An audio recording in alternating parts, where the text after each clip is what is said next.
Guys, আমরা আজকে চলে এসেছি কুমিরা বাজারে একটু বাজার করতে।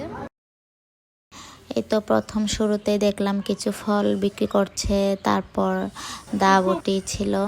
তারপর একটু ভিতরে এসে দেখলাম শীতের কাপড় চোপড় বিক্রি করছে, বড়দের ছোটদের জ্যাকেট ছিল, ভালো ভালো কাপড় ছিল।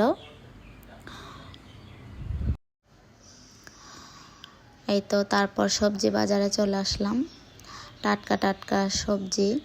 তারপর দেখতে পেলাম ভালো ভালো শুটকি বিক্রি করছে, শুটকিগুলো ভালো ছিল, আমি কিছু নিয়েছি শুটকি। তারপর দেখলাম কিছু বেতের জিনিস।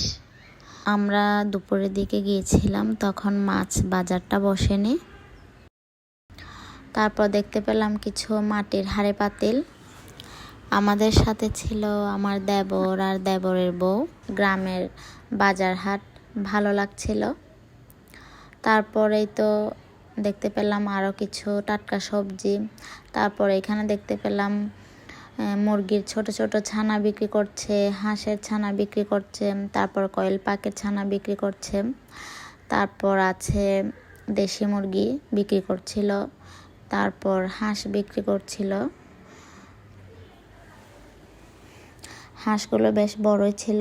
আমরা মূলত গিয়েছিলাম আসলে একটা দেশি হাঁস নিব। শীতের শুরুতে হাঁস খেলে নাকি ভালো, তো গিয়েছিলাম, একটা হাঁসও নিয়ে এলাম আমরা। এখানে গরু বাজার আছে। তারপরে এই মুরগিটা দেখতে খুবই সুন্দর লাগছিল, খুবই সুন্দর পাখা ছিল মুরগিটার, দেখছিলাম। এই তো কবুতর বিক্রি করছিল। তারপর দেখতে পেলাম কিছু গাছের নারকেল। তারপর আমাদের বাজার শেষ। ভিডিওটি কেমন হয়েছে অবশ্যই জানাবেন। লাইক, কমেন্ট, শেয়ার করে পাশে থাকবেন।